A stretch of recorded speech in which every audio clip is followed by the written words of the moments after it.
अस्सलाम वालेकुम रहमतुल्लाहि व बरकातुहू। दोस्तों, मैं अपने चैनल टीचिंग कुरान में आपको खुशामदीद कहता हूँ। उम्मीद करता हूँ आप सब खैरियत से होंगे। दोस्तों, आज हम इंशाल्लाह नेक्स्ट सूरा इंशाल्लाह आज हम सीखेंगे। वैसे हम स्टार्ट करने से पहले आप दोस्तों से गुजारिश है, जो लोग मेरे चैनल पर नए हैं, काइंडली मेरे चैनल को जरूर सब्सक्राइब करें, वीडियो को लाइक एंड शेयर ज़रूर करें और कमेंट्स बॉक्स में अपनी राय का जरूर इज़हार कीजिएगा आपको मेरी वीडियो कैसी लग रही है। बहुत शुक्रिया। अऊज़ु बिल्लाहि मिनश शैतानिर रजीम। बिस्मिल्लाहिर्रहमानिर्रहीम।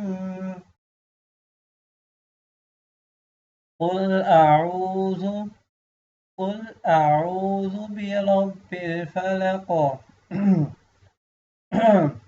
क़ुल अऊज़ु बिरब्बिल फ़लक़ मिन शर्रि मा ख़लक़। ये मेरे पे भी इख्फा हो रहा है। मैं लास्ट वीडियो में आपको इख्फा की डेफिनेशन बताई थी कि नून साकिन और नून तनवीन के बाद हरूफ हल्की हरूफ यलमनून अलिफ बा के अलावा कोई हर्फ आ जाए तो वहाँ पर इख्फा होता है।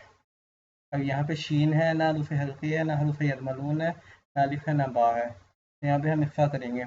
मिन शर्रि मा खलक़, तो ये कॉफ कलकले वाला कॉफ है, यहाँ पे कलकला होगा।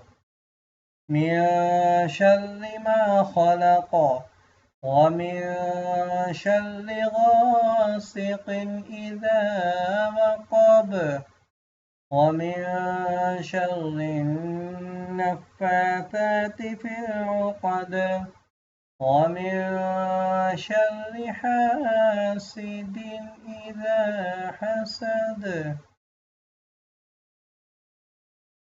बिस्मिल्लाहिर्रहमानिर्रहीम। क़ुल अऊज़ु बिरब्बिल फ़लक़ मिन शर्रि मा ख़लक़ व मिन शर्रि गासिक़िन इज़ा वक़ब व मिन शर्रि नफ़्फ़ाथाति फ़िल उक़द व मिन शर्रि हासिदिन इज़ा हसद।